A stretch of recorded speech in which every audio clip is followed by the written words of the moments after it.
Le titre de ce message, c'est « Quelle récompense méritez-vous » ?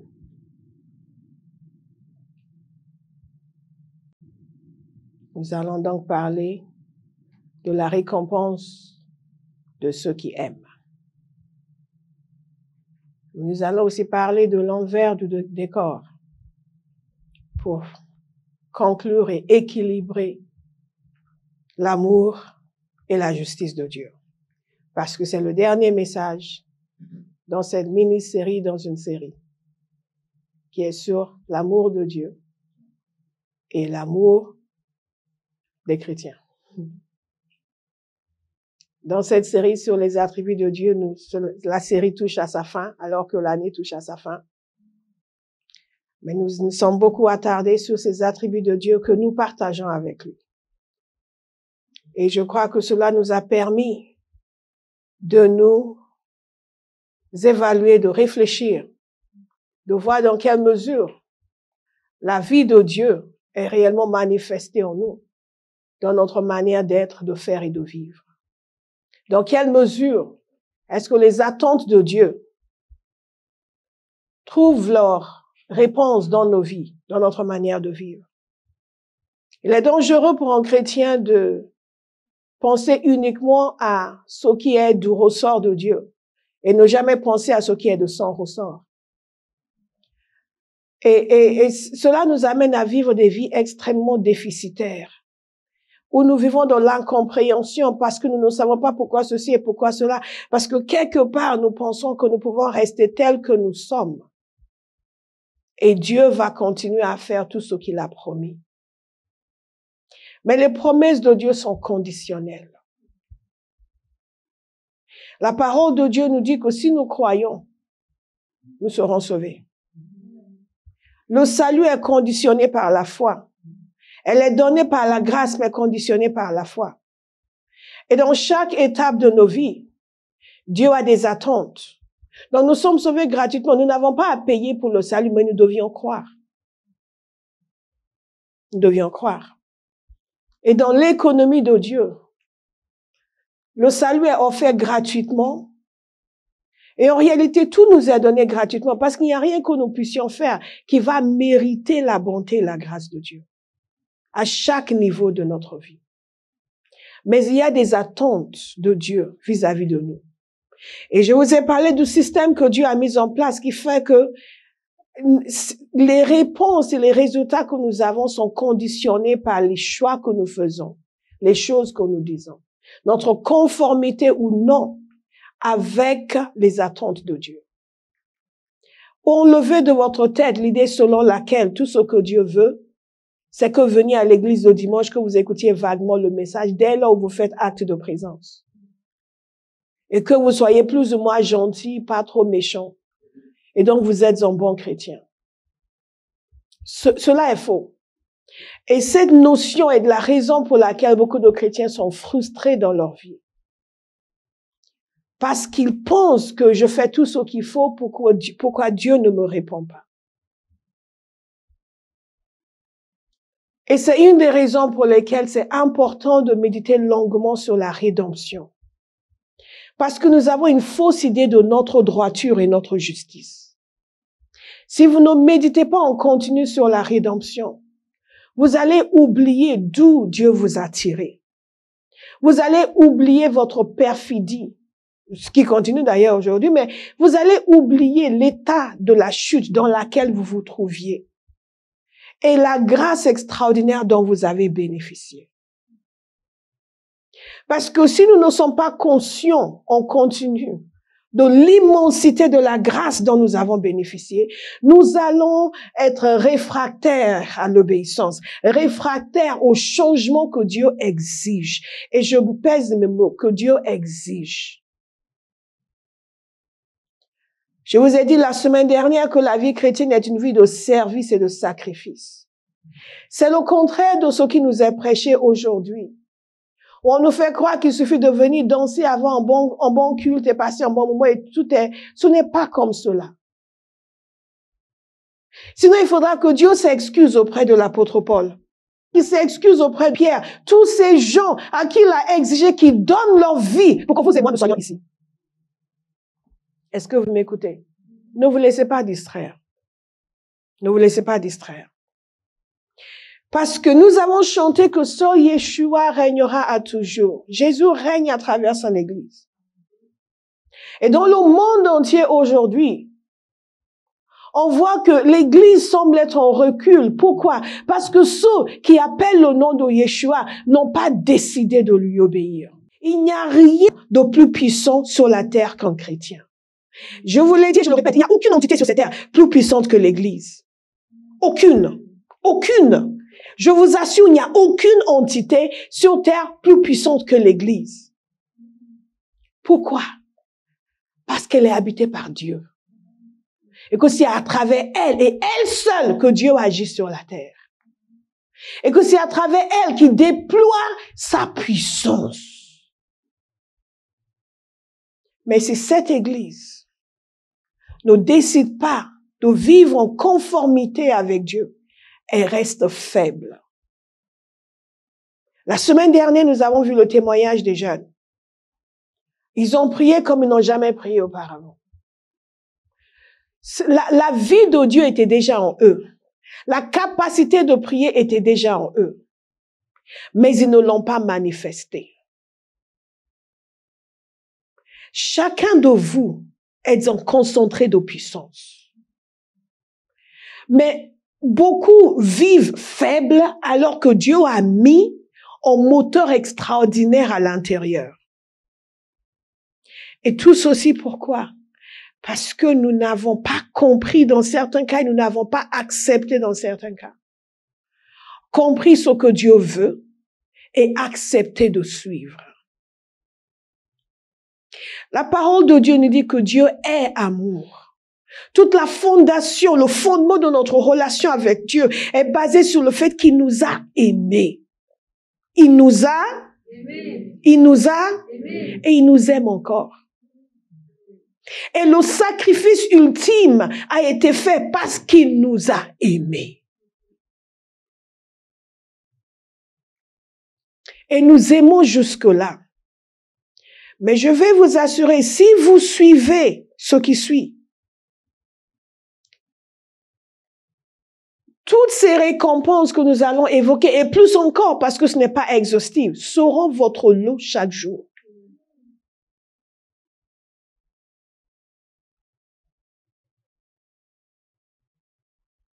Et nous allons voir à la fin ce qui arrive à ceux qui ne suivent pas. Dans 1 Jean 4, donc, c'est sans appel, verset 7. Bien-aimés, aimons-nous les uns les autres. Car l'amour vient de Dieu et toute personne qui aime est née de Dieu et connaît Dieu. Donc, si vous ne manifestez pas l'amour selon Dieu, je suis en droit de me demander si vous êtes réellement convertis. Et l'amour selon Dieu, nous avons vu comment cela se traduit. La première chose, quand vous aimez Dieu, c'est que vous le servez. Quand je veux savoir qui est vraiment converti dans l'église ou quand je rencontre des gens, je veux savoir ce qu'ils font pour le Seigneur. Et ce qu'ils font pour son église. Parce qu'il est impossible d'être né de nouveau, de connaître Dieu et ne pas aimer ce que Dieu aime.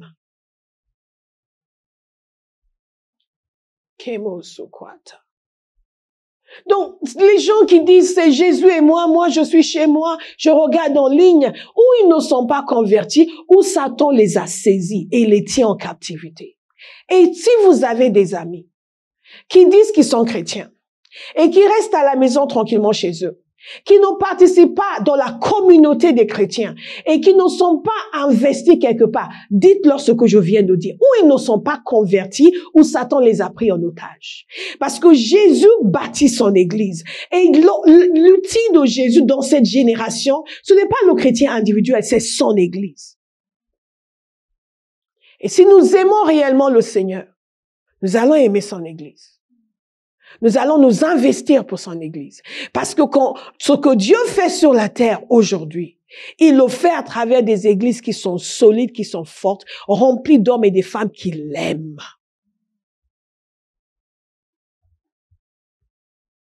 Kema Sokote. L'église n'existe pas pour que vous vous sentiez bien. L'Église existe pour que Dieu ait une communauté d'hommes et de femmes qui l'aiment, qui sont constamment transformés, qui vivent ensemble et qui agissent ensemble pour avancer sa cause sur la terre.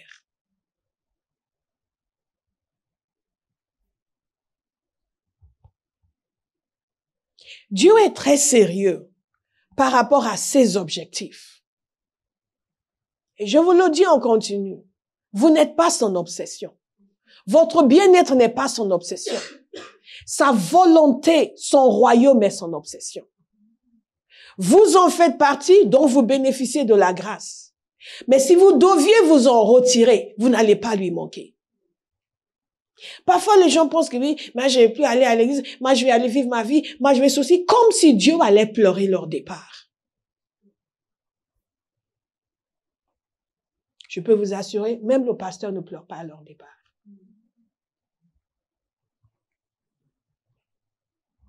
Dieu m'a délivré de ça. Ah, oui. Parce que ce que Dieu a fait pour nous est trop extraordinaire.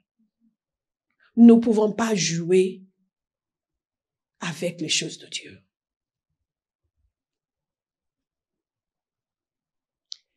Voici comment l'amour de Dieu s'est manifesté envers nous.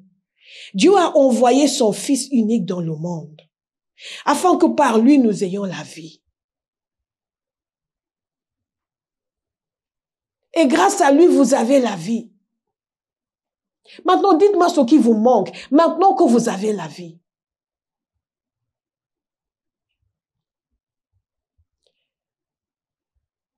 Et cet amour consiste non pas dans le fait que nous avons aimé Dieu, mais dans le fait que lui nous a aimés. Et a envoyé son Fils comme victime expiatoire pour nos péchés. Bien-aimés, puisque Dieu nous a tant aimés, nous devons nous aussi nous aimer les uns les autres. Vous savez, la parole de Dieu nous dit de nous aimer, pas parce que nous sommes devenus merveilleux. Pas parce que tonton maintenant pousse des ailes, pas parce que tout ce qu'il dit est agréable, pas parce que tout ce qu'il fait est agréable. Il n'y a que sa fille qui pense ça.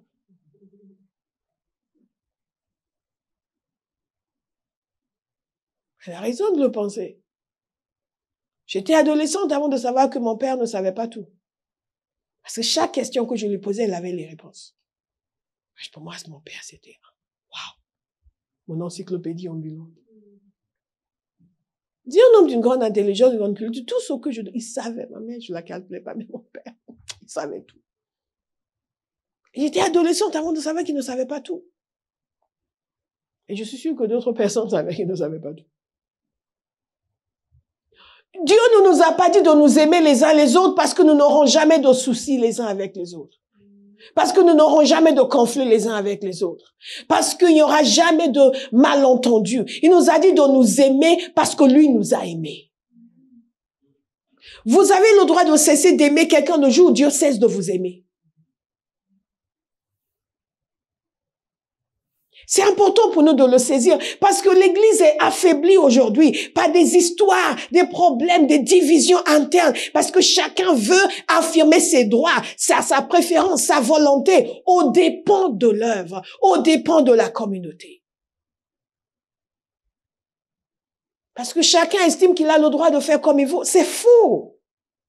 Pas dans ce royaume de Jésus. Quand vous en sortez, oui, même si vous en sortez, Satan ne vous laisse pas le droit de faire comme vous voulez. C'est un tyran.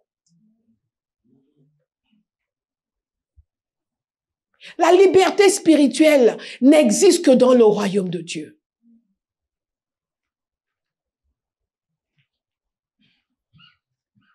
Donc, Dieu, la parole de Dieu nous dit au verset 20, c'est quelqu'un dit j'aime Dieu alors qu'il déteste son frère, c'est un menteur. C'est un, vous voyez que la parole est forte. C'est un, c'est menteur. La prochaine fois que quelqu'un vient vous raconter des choses mauvaises sur quelqu'un, ou faire de la médisance, donnez-lui un nouveau-né, donnez-lui un nez bien pointu. Pinocchio Pinocchio en français, c'est quoi? C'est Pinocchio en français? Ok. Et moi, j'ai lu mes histoires en anglais. Éphésiens 5, 1 à 2 nous dit ceci: soyez donc les imitateurs de Dieu, puisque vous êtes ses enfants bien-aimés, et vivez dans l'amour, en suivant l'exemple de Christ qui nous a aimés et qui s'est donné lui-même pour nous, comme une offrande et un sacrifice dont l'odeur est agréable à Dieu. Pourquoi je suis en train de vous dire, c'est ce, je veux que ce soit enraciné à l'intérieur de nous, que l'amour est une exigence dont nous ne pouvons pas, à laquelle nous ne pouvons pas déroger. Ça n'existe pas, être chrétien et ne pas aimer. C'est une anomalie dans l'économie de Dieu. Oh oui. Vous êtes même censé aimer Béa. Alléluia. C'est pour ça que j'ai pas dit François. Parce qu'il a fait, il m'aime pas. C'est-à-dire, j'ai dit Béa, il me regarde. Vous êtes censé aimer même François. God is a good God. J'insiste parce que nous voulons toujours les récompenses. Mais nous ne faisons pas ce qu'il faut pour obtenir les récompenses. Et parfois, j'entends vous savez que vous êtes pasteur, vous entendez les choses. Pas uniquement dans votre église, mais partout où vous allez. Dès que vous êtes pasteur, quelqu'un va vous dire quelque chose. Et j'entends tout le temps les gens se plaindre, les gens se lamenter. Et vous les regardez, vous dites, mais de quel droit celui-ci se plaint? Qu'est-ce qu'il croit qu'il mérite? Quelle récompense méritez-vous? Les gens sur qui Dieu ne peut pas compter. Les gens qui ne sont pas engagés. Et ils se plaignent de ceci, ils se plaignent de cela, mais Dieu ne te doit rien. Ils se plaignent de leur pasteur et du pasteur associé et de l'associé de l'associé et de l'adjoint de l'associé de l'associé. Et quand vous demandez ensuite comment ça s'est passé, ah non, au début, franchement, ils se sont occupés de moi, j'étais perdu, ils ont fait ceci, donc ils se sont occupés de toi et maintenant, ils sont devenus tes ennemis. Et les gens ne se rendent pas compte qu'ils violent la loi de l'amour.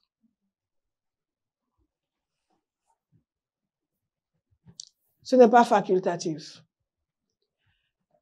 Et nous sommes censés suivre l'exemple de Christ. Je pense que c'est la semaine dernière que je vous ai dit, depuis quand vous êtes venu à Jésus et vous a dit, dégage, je t'aime plus. Cela nous enlève le droit de faire cela à qui que ce soit. Et Jésus nous dit quelque chose qui est quand même saisissant. Il nous a dit beaucoup de choses. Mais il nous dit aussi que si nous l'aimons, nous allons obéir à son commandement. Et nous avons vu que l'obéissance et l'amour sont inextricablement liés. Nous montrons notre amour pour Dieu en faisant ce qu'il dit. Pas en lui disant simplement « je t'aime ». Parce qu'il y a de ces « je t'aime » qui sonnent creux. Donc, obéir, c'est aimer. Mais aimer Dieu et aimer les autres. Aimer les autres comme des agents de l'amour de Dieu. Aimer les gens qui ne méritent pas l'amour. Aimer les gens qui ne se croient pas aimés. Aimer les gens qui ne nous veulent pas du bien. Aimer les gens qui sont nos ennemis. Aimer des gens qui parlent mal de nous.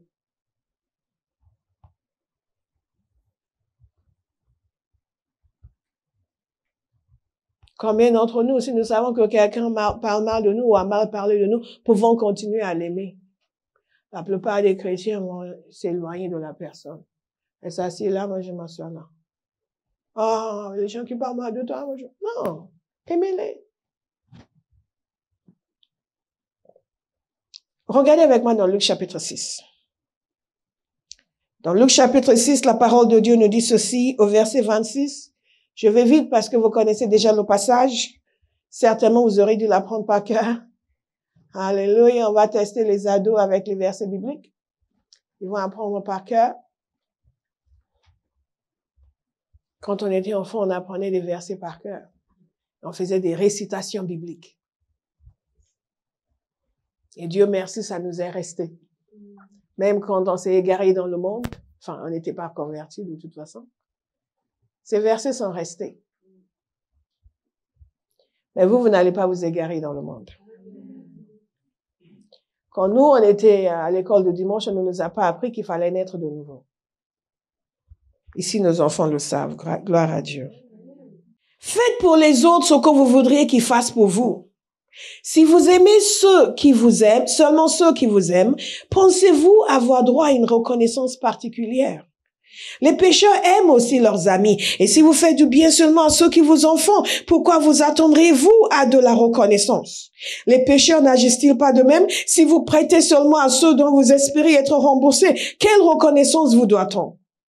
Les pécheurs aussi se prêtent entre eux pour être remboursés. Vous, au contraire, aimez vos ennemis, faites-leur du bien et prêtez sans espoir de retour. Alors votre récompense sera grande. Vous serez les fils du Très-Haut. J'étais tentée d'appeler ce message la grande récompense de l'amour.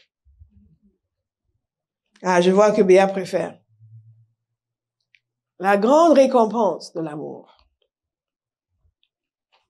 Mettez le titre que vous voulez. Vous serez les fils du Très-Haut, parce qu'il est lui-même bon pour les ingrats et les méchants. Votre Père est plein de bonté. Soyez donc bons comme lui. Et c'est un commandement. Aimez et soyez bons. Et dans Matthieu, passage parallèle, et si vous aimez ceux qui vous aiment, quelle récompense méritez-vous? Est-ce que vous pouvez dire à votre voisin, quelle récompense est-ce que tu mérites?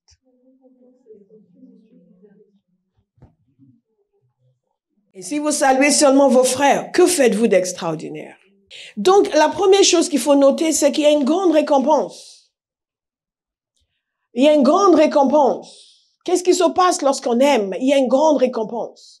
Quand on aime les autres, le monde nous a façonné à penser que si nous ne prenons pas notre revanche, nous sommes perdants.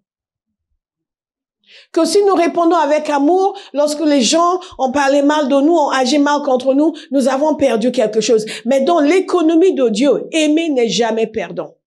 La personne qui aime ne perd jamais. Au contraire, il y a une grande récompense. Mais pour cela, il faut que notre conduite soit extraordinaire. Il dit, que faites-vous d'extraordinaire? Si notre amour, non seulement nous aimons nous aimons les uns les autres, mais nous aimons aussi nos ennemis. Parce qu'il nous dit que si nous n'aimons que les gens qui nous aiment, ce n'est pas suffisant. Ce n'est pas suffisant.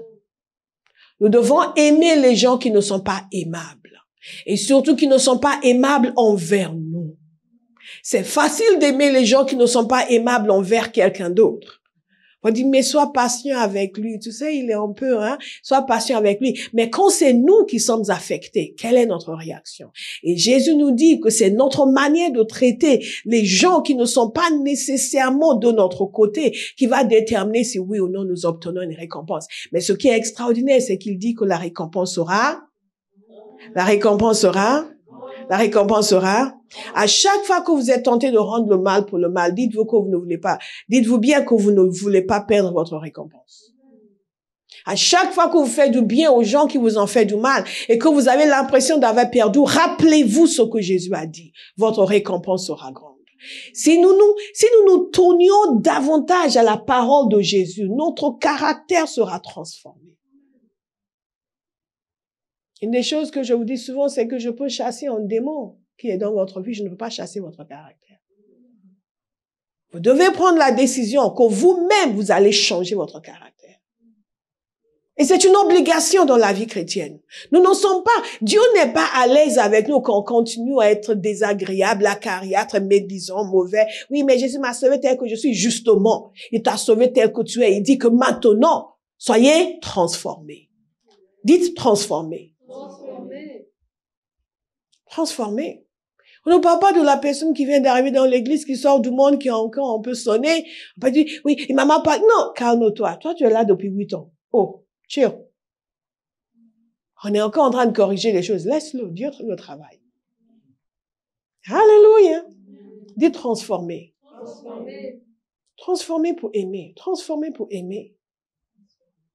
Cette notion de transformation doit nous habiter.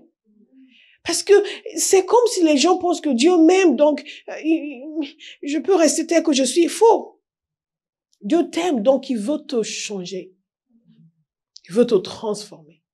Il n'a pas exigé que tu sois transformé avant le salut. Il a donné son fils tel que tu es. Mais maintenant que tu es né de nouveau, il veut te transformer. Les chrétiens sont très résistants à la transformation.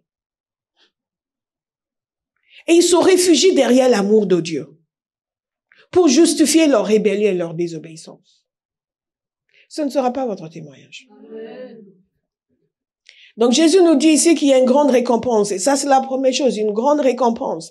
Et Dieu sait comment la donner. Il sait dans toutes les circonstances, il faut la déverser sur nous. Et nous pouvons avoir cette assurance que quand Dieu dit qu'il y a une grande récompense, il y a une grande récompense. Alléluia. Il y a une grande récompense. La deuxième chose, regardez dans Jean 14, verset 21. Celui qui a mes commandements et qui les garde, c'est celui qui m'aime. Donc, j'en déduis que celui qui a ses commandements et qui ne les garde pas, c'est celui qui ne l'aime pas. Donc, n'essayez pas de me convaincre que vraiment vous aimez le Seigneur. Hein. Vous aimez le Seigneur. Hein. Vous êtes juste désobéissant, vous aimez le Seigneur. Il y a un problème avec cet amour-là. Il y a un problème avec cet amour-là. Il y a un problème. Certains doivent encore demander encore un baptême d'amour. Ne justifiez pas vos insuffisances. Mettez-les sur l'autel. Même si tout le monde était d'accord avec vous, si Dieu n'est pas d'accord avec vous, qu'est-ce que vous gagnez? C'est celui qui m'aime. Celui qui m'aime sera aimé de mon Père. Vous voyez le lien que Jésus fait? Obéir à mes commandements, ça veut dire que tu m'aimes. Tu m'aimes, mon Père va t'aimer. Est-ce que vous voyez? En d'autres termes, si tu n'obéis pas à mes commandements, tu ne m'aimes pas. Donc, il y a une dimension de l'amour et de la faveur de Dieu que tu ne vas pas recevoir. Oh, oui. C'est pour cela que je vous dis qu'il y a certaines dimensions en Dieu qui sont conditionnelles. Qui sont conditionnelles. Conditionnées par notre obéissance. Jésus dit, celui qui a mes commandements, je vais vous le relire, celui qui a mes commandements et qui les garde, c'est celui qui m'aime. Et il ne s'est pas arrêté là. Maintenant, il va dire, tu gardes mes commandements, tu m'aimes. Et tu gardes mes commandements, qu'est-ce qui va se passer? Mon Père va t'aimer. Si tu ne gardes pas mes commandements, tu vas perdre. Une dimension de l'amour de Dieu, de la faveur de Dieu, ne sera pas accessible. C'est logique, n'est-ce pas? Alors pourquoi nous pensons que nous pouvons ne pas garder ces commandements et juste continuer à pleurnicher? Mais Seigneur, et parfois vous voyez les gens, ils ne gardent pas ces commandements, ils ne font pas ce qu'ils veulent. Et ils pensent que oui, mais Dieu est amour. Mais l'amour de Dieu a été déversé pour tous les hommes. Mais il y a des dimensions de son amour qui est conditionné par mon amour et mon obéissance.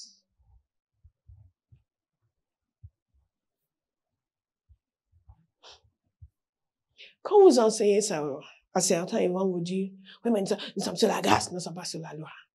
Et vous voyez qu'ils n'ont rien compris à l'évangile.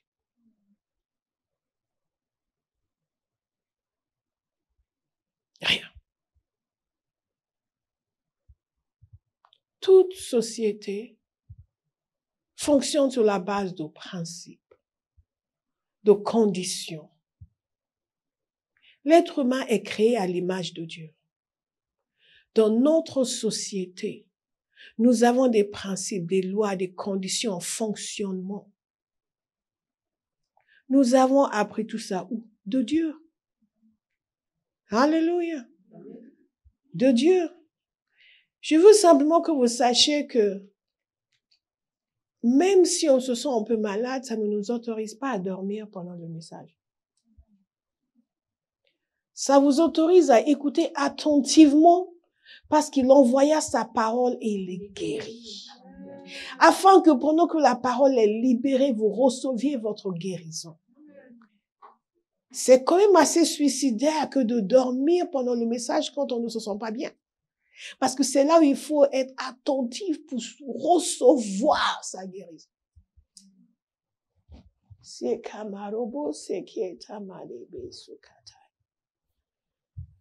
La faveur de Dieu, il y a une dimension de faveur, d'amour, qui n'est pas accessible aux gens qui ne gardent pas ses commandements.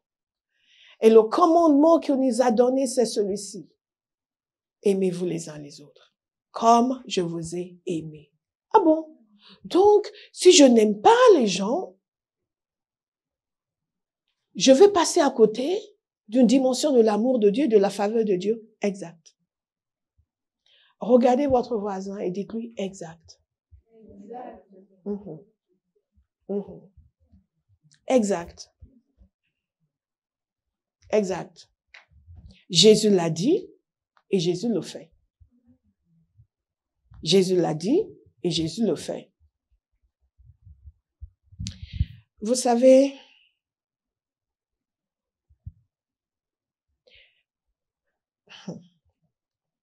on en parlera une autre fois.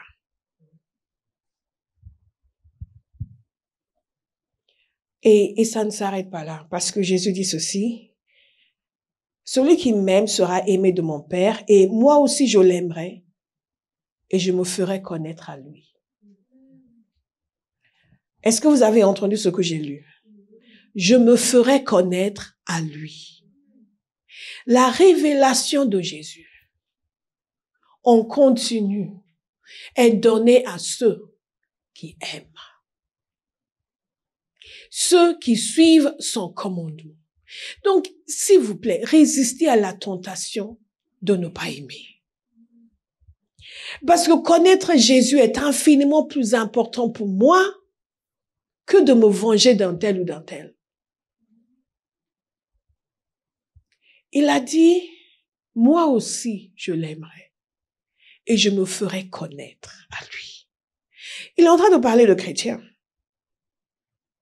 Il est en train de parler de chrétiens. Je me ferai connaître.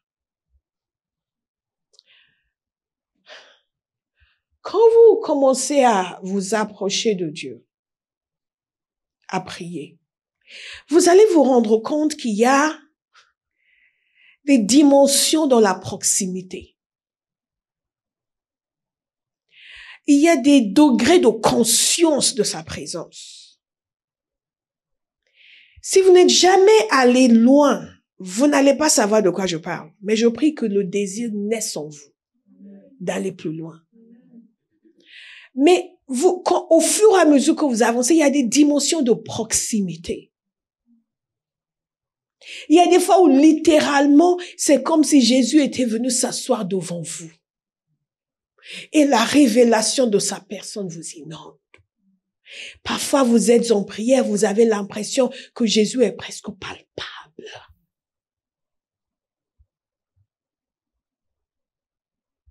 Et à d'autres moments, vous savez qu'il n'y a que vous.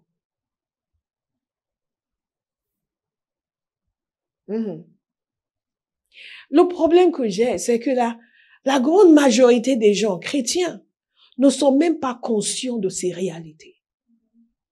Parce qu'ils ne sont pas allés assez loin avec Dieu.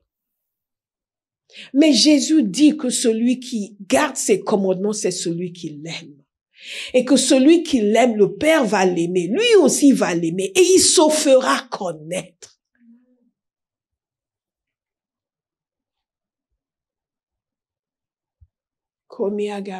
Je prie que vous ayez faim et soif de le connaître.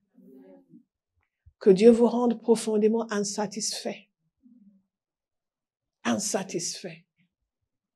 Vous savez, se disputer, se quereller, garder la rancune, regarder les gens de travers, parler mal des gens. Vous semez dans la chair. Vous semez dans la chair. Vous semez dans les ténèbres. Et vous allez moissonner les ténèbres. Celui qui est le prince de ces choses, il va venir demeurer avec vous.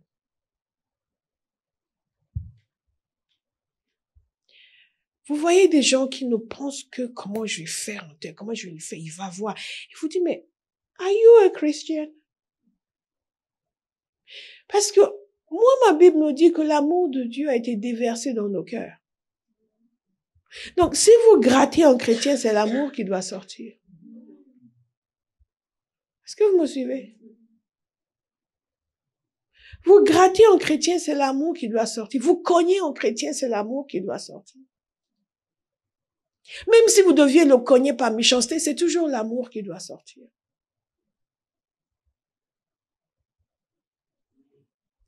Et Jésus nous montre à quel point cela est important pour lui, parce qu'il dit, je vais me faire connaître à celui qui va garder mes commandements. Et quel est son commandement? Aimez-vous les uns les autres. Donc, si vous choisissez d'aimer Dieu et d'aimer les autres et vous manifestez ça chaque jour, Jésus va se révéler à vous. Je sais que quand je parlais de récompense, quelqu'un pensait que je le dis, va donner 5 BMW. Mais quand Jésus se révèle à vous, c'est comme si vous possédiez le monde et tout ce qui contient. J'espère que quelqu'un à Bauhaus m'écoute ce matin.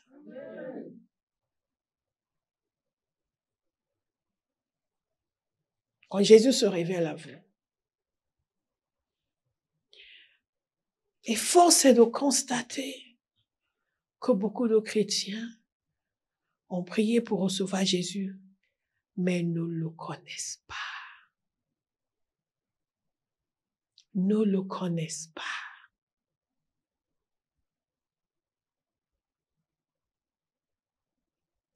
Nous sommes des êtres spirituels. Nous sommes faits à l'image de Dieu. Nous avons des sens spirituels qui nous permettent d'appréhender des réalités spirituelles. Mais si vous êtes sur les réseaux sociaux 3 heures par jour, vos sens spirituels sont bloqués. Et votre chair est enflée.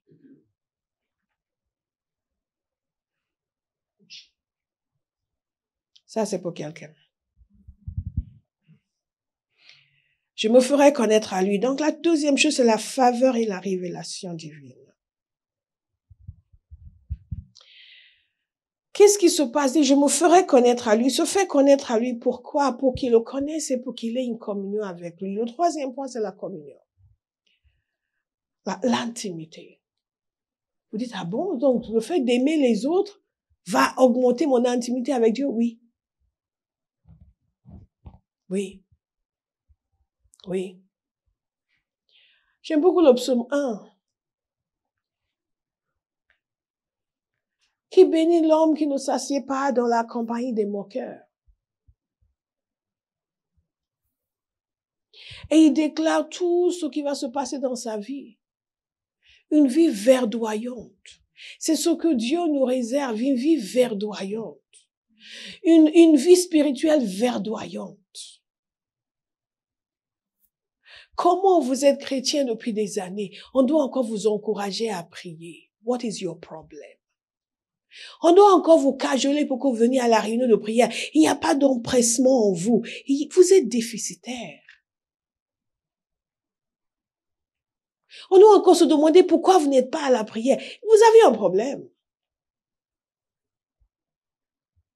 Et parfois, c'est lié au fait de ne pas aimer les autres. Parce que c'est un des moyens par lesquels Jésus se révèle à nous.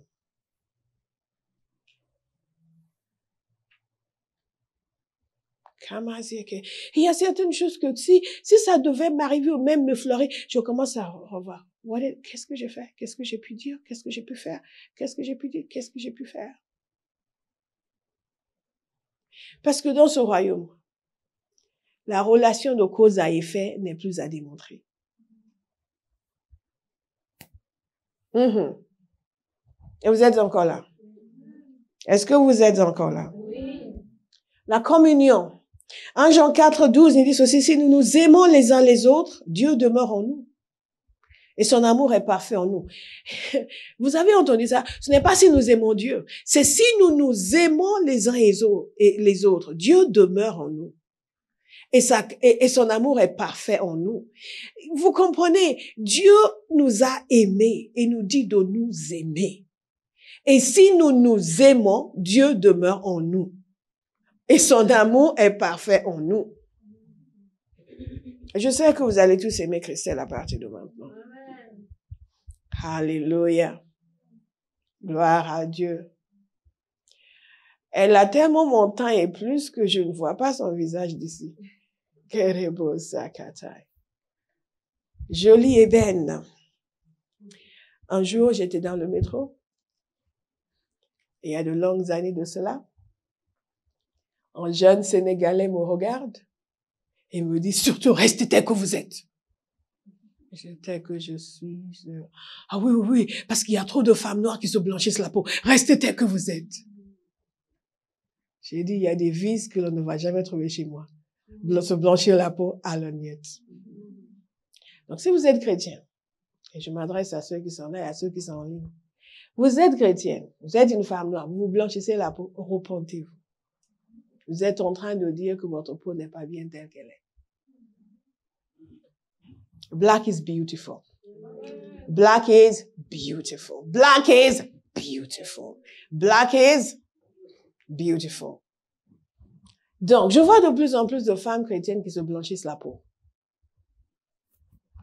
C'est une mondanité honteuse pour un enfant de Dieu. Et ne me regardez pas méchamment. Je vais le répéter. C'est une mondanité honteuse pour un enfant de Dieu. Acceptez-vous tel que vous êtes. Votre peau est jolie. Noir n'est pas maudit. Ce n'est pas dans mon message, mais je vais le dire. Noir n'est pas moche. Noir n'est pas... Certains disent non, c'est juste, c'est pour tonifier. Non, non, non, ce n'est pas pour tonifier, c'est pour blanchir. Alléluia. Tu dois blanchir la peau, pourquoi tu me regardes méchamment? Ok. Keba soko tiada baze kiata. Lende bozu kata keta bareke sakata. Limbo soko teri da baze ketai. Mando boze ketai. Lene makata bore geba. Silence radio. Je vais vous inspecter une par une maintenant, parce que ce silence m'interpelle. Qu'est-ce qui se passe lorsque nous marchons dans l'amour? Romains 12:10 nous dit ceci: par amour fraternel, soyez pleins d'affection les uns pour les autres et rivalisez d'estime réciproque. Essayez d'imaginer. Il écrit ici à l'église de Rome. Et il écrit ici à Abba House. Il dit, soyez pleins d'affection les uns pour les autres. Qu'est-ce qui se passe dans une communauté où les gens sont pleins d'affection les uns pour les autres et où ils rivalisent d'estime réciproque? Dites-moi, qu'est-ce qui se passe? Il y a la joie, il y a la paix, il y a plus de guérison, il y a l'unité. Et les uns et les autres, qu'est-ce qui se passe avec les gens? Ils sont contents. Voilà. Comment? Sûr et certain qu'il y a plus d'amour. Il y a la fraternité. Les gens sont contents. C'est le bonheur, la joie, le bien-être. Quand dans une communauté, les gens s'aiment. Et les gens vont prier, Seigneur, donne-moi la joie. Seigneur, je ne suis pas heureuse, donne-moi d'être heureux. Mais si tu es dans une assemblée où les gens t'aiment, tu seras heureux. Vrai ou faux? Peu importe les difficultés et les défis, tu seras heureux. Parce que les gens ont de l'affection pour toi. À peine arrivé, oh, Béa! Et c'est sincère.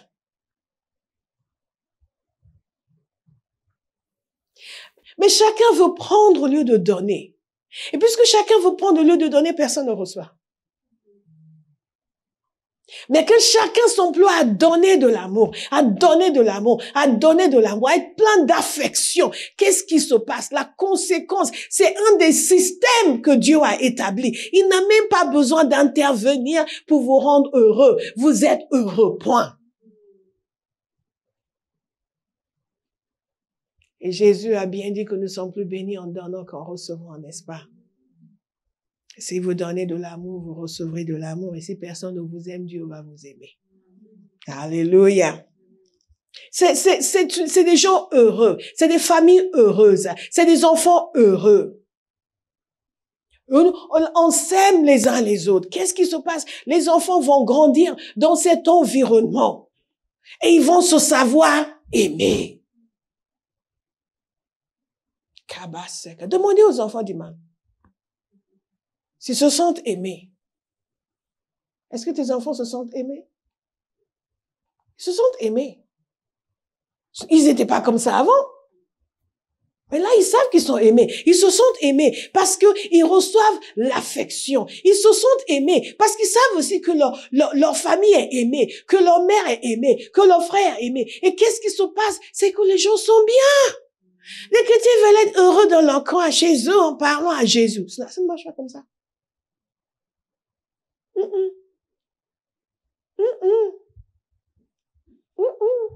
Et un jour, vous serez testé parce que vous aurez l'occasion de vous vexer, mais vous allez vous rappeler, non, je suis censé aimer. Et vous allez aimer. Mais si le jour se passe quelque chose, vous rentrez à la maison et man commence à cracher sur tout le monde. Oui, pasteur, elle est pas gentille. Qu'est-ce qui va se passer? Ces enfants vont se fermer. Au début, ils vont dire, mais non, maman. Et au bout d'un moment, ils vont prendre fait et cause pour leur mère, même s'ils savent qu'elle a tort. Et qu'est-ce qui va se passer? Ils vont se fermer. Ils vont se fermer. Elle va se fermer. Toute sa famille va se fermer. Ils vont devenir acariâtres et ils vont devenir amers. Et parfois, la destinée des enfants est fourvoyée par le manque d'amour des parents. Je vous le dis par expérience. Mais quand tout le monde est décidé à s'aimer, tout le monde est heureux. Pas parce que tout le monde est parfait, mais juste parce que cet environnement de l'amour de Dieu, de l'amour fraternel, enlève les poids de la vie. Quand il y a une affection réciproque, vous avez un souci, les gens vont se lever pour prier, pas parce qu'on a insisté pour qu'ils prient pour vous, parce qu'on les a poussés à prier pour vous. Vous savez, personne n'est isolé dans la vie. Vous voulez être dans votre coin, vous voulez pas être dedans. Le jour où les problèmes tombent dans votre vie, vous serez aussi dans votre coin. Est-ce que vous comprenez? Quand vous aimez, vous participez à créer une communauté d'amour. Le jour où vous avez besoin d'amour, les gens se lèveront pour vous. Même sans le savoir, l'Esprit de Dieu va les réveiller pour vous. Va les éveiller pour vous. Parce que vous avez semé l'amour dans leur vie. Nous voyons beaucoup de chrétiens isolés, ils veulent pas trop semer. En réalité, il y a tellement de fardeaux qui disparaîtront de leur vie s'ils étaient dans une communauté d'amour où ils aimaient et recevaient l'amour. Tellement de fardeaux qui disparaîtraient. Mais les gens continuent, ils veulent être seuls dans leur coin, ils veulent pas se donner, donc ils continuent, les épaules sont, se plient sur le poids. L'épine dorsale n'existe plus. Tout est... Et ça, c'est un mensonge de l'ennemi. Dites la joie, le bonheur, le bien-être. Alléluia. Je n'ai pas dit la perfection. Vous avez remarqué? Derek Prince, et j'accélère parce que j'ai encore quelque chose à vous dire qui est très important. Derek Prince raconte une histoire très intéressante. Qui connaît Derek Prince? OK. Wow. Ça, c'est une autre génération. Vous ne connaissez pas Derek Prince? Wow. Je suis sûre que Massy connaît. Derek Prince était un grand enseignant de la parole, mais un grand enseignant. D'ailleurs, quand on a commencé le cours Racine, la première série de cours ont été basés sur la liste des cours que lui avait fait pour le fondement. J'avais pris un de ses livres sur le fondement et je me suis inspirée des sujets qu'il avait choisis. Entre-temps, on a changé beaucoup de choses, mais je me suis inspirée me suis laissée inspirer par les sujets qu'il avait choisis. Et Derek Prince était un grand, grand enseignant de la parole. Il a écrit un livre que vous devez connaître. Et d'ailleurs, je vais enseigner dessus Je l'ai lu il y a de longues années, je ne sais pas si j'ai encore un exemplaire, mais dernièrement, le Seigneur me mettait à cœur d'enseigner sur les bénédictions et sur les malédictions. Donc, j'ai pensé à ce livre et je vous le recommande. Peut-être que je n'ai même pas besoin d'enseigner dessus. Bénédiction et malédiction, à vous de choisir, si je me souviens bien. C'est un livre très, très puissant. Derek Prince il était soldat dans l'armée britannique. Il était aussi professeur à Cambridge. Cambridge University, c'est une des grandes universités du Royaume-Uni. J'avais été admise à Cambridge d'ailleurs, mais finalement je n'y suis pas allée. Et il était professeur à Cambridge. C'était un homme brillantissime, extrêmement brillant. Mais il s'est converti dans l'armée. Et sa conversion, c'est toute une histoire. Rappelez-moi de vous raconter sa conversion mercredi, quand on prie pour les âmes. Ça va vous encourager. Pour savoir que le Saint-Esprit est en action. Il s'était converti et il a renoncé. On parle de sacrifice, n'est-ce pas? Il s'est marié avec, quand il était en Israël pendant la Deuxième Guerre mondiale, il s'est marié avec une femme danoise, si je me souviens bien, qui avait adopté 8 filles. Elle était beaucoup plus âgée que lui. Il est devenu le père de ses enfants. Ils en ont adopté d'autres, d'ailleurs, dont une fille noire. Et sa première épouse est décédée. 2 ans et demi après, il s'est remarié. Et une femme, là, ils étaient vraiment très, très, très, très liés. Il a dit qu'il n'avait jamais été si proche d'un autre être humain qu'il ne l'a été de sa deuxième épouse. Ils ont voyagé partout dans le monde. Après, ses enfants étaient déjà grands, ils vivaient leur vie. Donc, il n'y avait que eux deux. Et la toute dernière qu'ils avaient adoptée. Elle aussi, elle a grandi. Ils ont voyagé partout, ils ont enseigné partout ensemble. Et quand elle est décédée, il était déjà âgé quand elle est décédée. Et il était plongé dans une tristesse extrêmement profonde. Extrêmement profonde. Comprenez qu'il était déjà âgé, ses enfants étaient déjà grands, chacun vivait sa vie, donc il était vraiment tout seul. Il disait que c'est l'être humain dont il s'est senti le plus proche de son existence. Et ce qu'il faut noter aussi, c'est que c'était un enfant unique. Je vous parlerai de son sacrifice mercredi et de sa conversion. Et dans ce moment-là, il a reçu des messages du monde entier. Du monde entier. Il a dit quelque chose qui m'a frappé. Il a dit qu'il a rencontré un amour qu'il n'avait jamais connu dans l'église. Il n'imaginait pas que autant de gens l'aimaient. Vous me suivez? Que autant de gens l'aimaient. Vous pensez à son grand âge. Hein? Et il a dit qu'une femme, parmi tous des milliers de personnes qui l'ont écrit, et une femme lui a envoyé un verset. Et en méditant sur ce verset, il s'est produit quelque chose d'extraordinaire à l'intérieur de lui.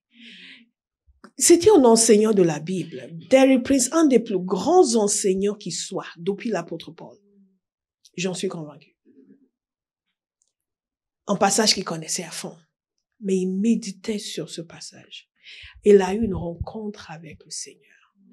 Et il a dit une fontaine de compassion est née à l'intérieur de lui.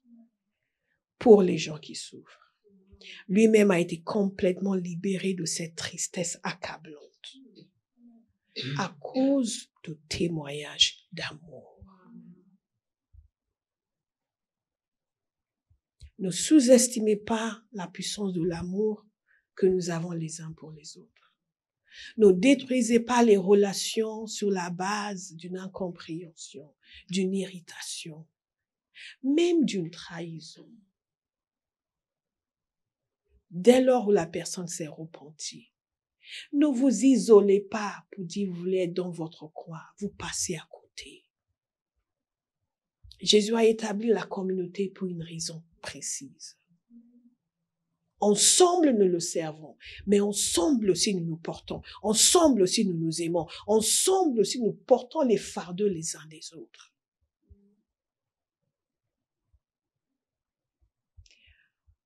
Et beaucoup de gens pensent que Parfois, les gens vont dans une église, personne ne les voit, ils vont juste s'asseoir au fond, ils sont tranquilles, ils vivent leur vie. Et ils sont convaincus qu'ils sont en train de vivre le summum parce qu'ils font leur truc à eux, personne ne les dérange. Ce n'est pas ça la vie chrétienne. Rivaliser d'estime réciproque. Le bonheur et la joie. Le père Hagin a dit ceci, je vous l'ai souvent dit. Il était bien sûr évangéliste, ensuite il était pasteur, ensuite il était évangéliste. Et il disait que de toute sa vie, pendant que ses enfants étaient en train de grandir, ils ne lui ont jamais entendu dire quoi que ce soit de négatif sur qui que ce soit dans l'église. Donc, ils ont grandi dans la paix, dans la joie, dans le bien-être. Mais aujourd'hui, beaucoup de parents, je me souviens, un jeune homme disait concernant celle qui était comme sa maman, je dis, mais je comprends pas. Il me le disait à moi. Je comprends pas. Tu es avec des gens à l'église, vous êtes bien, vous parlez, et après tu rentres à la maison, tu commences à parler. Il était conscient de la dissonance, mais ça l'a quand même affecté. Bien, c'est de qui je parle. Ça l'a quand même affecté, et ça l'a affecté de façon dramatique. Dévié complètement de là où Dieu voulait amener sa vie. Complètement.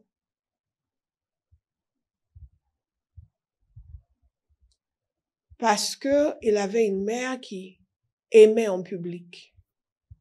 Mais à la maison, c'était autre chose.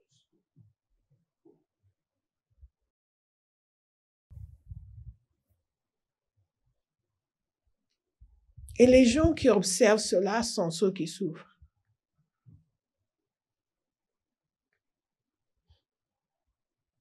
Je vous dirai après quelque chose qu'un petit garçon m'a dit. Je ne vais pas dans le message. C'est pour ça que dans Romains 16, verset 17, il nous a dit ceci, « Je vous en supplie, frères et sœurs, méfiez-vous de ceux qui provoquent des divisions et font trébucher les autres, en s'opposant à l'enseignement que vous avez reçu. Méfiez-vous de ceux qui provoquent des divisions, en faisant trébucher les autres. À chaque fois que vous fonctionnez hors du contexte de l'amour, vous provoquez des divisions et vous faites trébucher quelqu'un d'autre. Mais quand vous fonctionnez dans l'amour, vous amenez la joie, le bonheur, le bien-être. Et la cinquième chose, c'est ceci, lorsque nous nous aimons les uns les autres, il est beaucoup plus facile de gagner des gens à Jésus. Il est beaucoup plus facile de retenir des gens dans l'église. Les gens font des remarques. Parfois, c'est pas pendant la collation. Parfois, c'est juste, ils rencontrent quelqu'un dans la rue. Ils font des remarques. Parce que eux ne sont pas contents de quelque chose ou quelqu'un leur a dit quelque chose ou ils veulent se justifier. Ils font des remarques et ils ne se doutent pas que ce qu'ils viennent de dire va conduire quelqu'un à ne plus jamais remettre les pieds dans l'église. C'est pour cela que la parole de Dieu nous dit de nous méfier de ceux qui font trébucher les autres.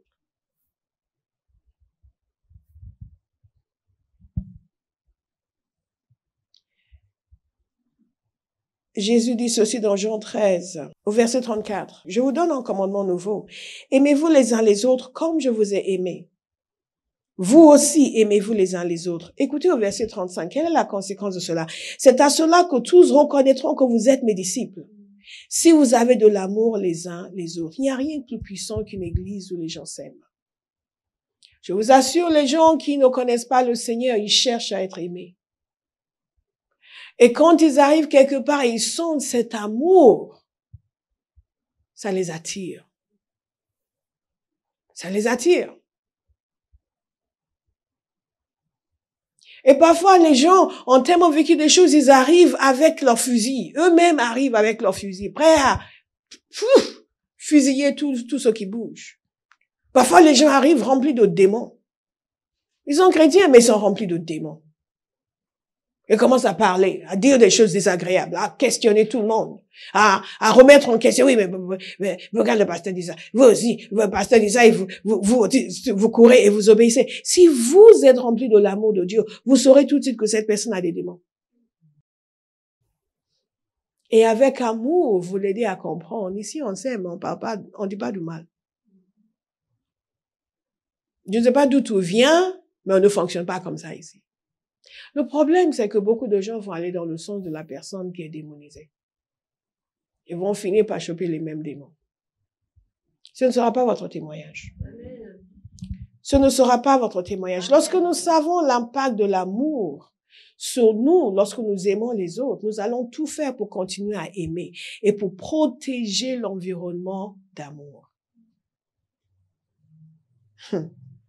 C'est pour cela que la parole de Dieu nous dit ceci: je vous en supplie, frères et sœurs, méfiez-vous de ceux qui provoquent des divisions et font trébucher les autres en s'opposant à l'enseignement que vous avez reçu. Éloignez-vous d'eux.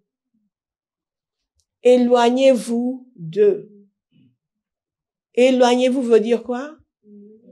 Veut dire se séparer. Alléluia, se séparer. En d'autres termes, si tu provoques des divisions, et si tu fais trébucher les gens, je refuse de rester connecté à toi. Vous dites, oui, mais on est censé aimer tout le monde. C'est là où l'équilibre vit entre l'amour et le jugement. Il y a un équilibre entre l'amour et le jugement. Dieu est amour et Dieu est juste aussi. Dieu a un objectif. Dans son amour, il nous sauve. Et dans sa justice, il agit contre ceux qui empêchent sa volonté d'être accomplie. Et ceux qui empêchent sa volonté d'être accomplie. C'est pour ça que beaucoup de chrétiens sont jugés.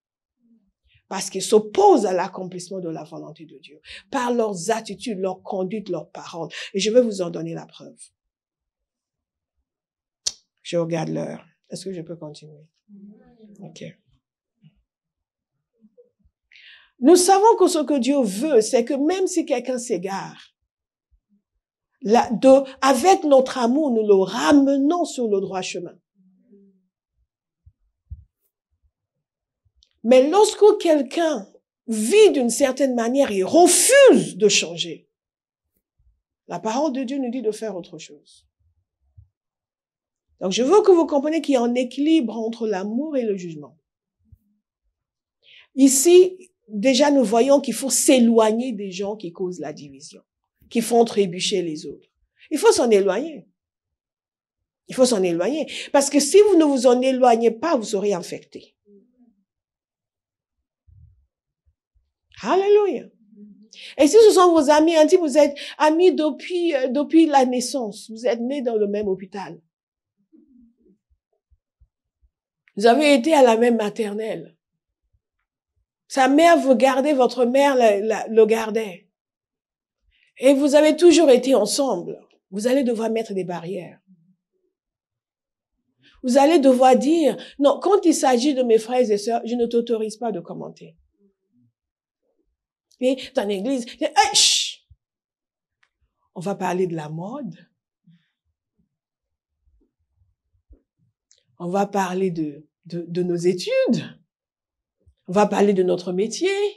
Mais on ne va surtout pas parler de mes frères et sœurs en Christ. On ne va surtout pas parler des gens que je dois aimer. Parce que sinon, je vais devoir m'éloigner de toi. La tragédie de beaucoup de chrétiens, c'est qu'ils choisissent les gens qui les amènent dans le péché. Parce qu'ils leur sont liés. Plutôt que de choisir d'aller dans le sens de Dieu. Je vous assure, il n'y a aucune amitié, aucun lien, même familial, qui me poussera à agir contre la volonté de Dieu. Non. Parce que vous savez, nous autres, on veut que Jésus se révèle à nous. Moi, je tiens plus à Jésus qu'à qui que ce soit sur terre. Je tiens davantage à Jésus qu'à ma mère, qu'à mon père quand il était encore en vie, qu'à ma sœur à qui je suis très, très liée, qu'à tous mes frères. Vous suivez? À toutes mes sœurs, parce que j'en ai plusieurs, il y en a une avec qui je suis très liée. Tous. Je tiens davantage à Jésus qu'à vous tous. Aucun être humain sur terre à qui je vais permettre de m'amener dans une conduite, des paroles, des attitudes que Jésus a dit qu'il ne veut pas.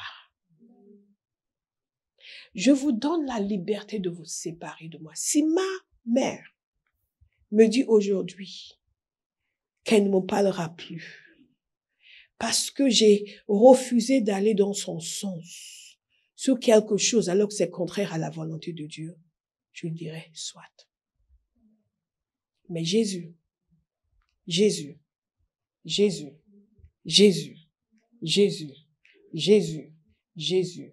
a la primauté en toutes choses. En toutes choses. En toutes choses. Parce que parfois, ce n'est pas vous qui vous éloignez des gens, c'est les gens qui s'éloignent de vous. Mais Jésus en premier. Ah, vous n'êtes pas d'accord avec vous. C'est comme ça. C'est comme ça. Galates 6, 1, 2 nous dit ceci. Frères et sœurs, si un homme vient être surpris en faute, vous qui êtes spirituels, redressez-le dans un esprit de douceur. La version du semeur dit, ramenez-le dans le droit chemin avec un esprit de douceur. Veille sur toi-même de peur que toi aussi tu ne sois tenté. Portez les fardeaux les uns des autres et accomplissez ainsi la loi de Christ. C'est ça l'Église. Donc nous nous aimons. Nous aimons nos ennemis, nous aimons notre prochain. Et si quelqu'un venait à chuter ou à mal agir, on va venir pour le redresser. On va venir pour le restaurer. On va venir pour lui dire, écoute, c'est pas comme ça, il faut faire comme ça, il faut faire comme ça. Et dans un esprit de douceur pour restaurer la personne. On va pas faire, t'as vu la sœur, que le frère a fait, il y a des gens ici, pasteur va faire comme si elle ne sait rien, mais il y a des choses bizarres dans cette église. Non. Dès lors où les gens sont bien disposés, on va les redresser dans un esprit de douceur pour rétablir les choses, pour amener la correction et que maintenant on peut avancer, on peut continuer à avancer ensemble dans l'amour. Amen. Dites amen, hein, parce qu'un jour, ça pourrait être vous. Donc, on va pas vous tuer, on va pas vous juger. Mais remarquez, je vais vous donner 4 exemples de chrétiens qui ont été jugés par le Seigneur. Parce qu'ils n'ont pas honoré sa loi de l'amour, ils n'ont pas honoré sa sainteté.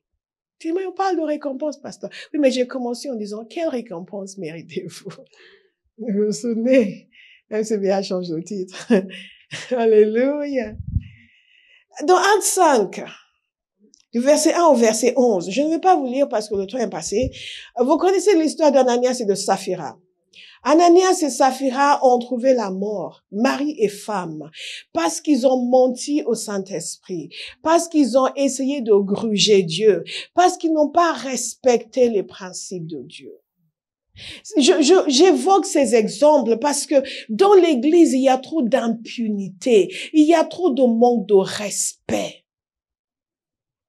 Parce que nous n'avons pas compris que Dieu exige un certain comportement.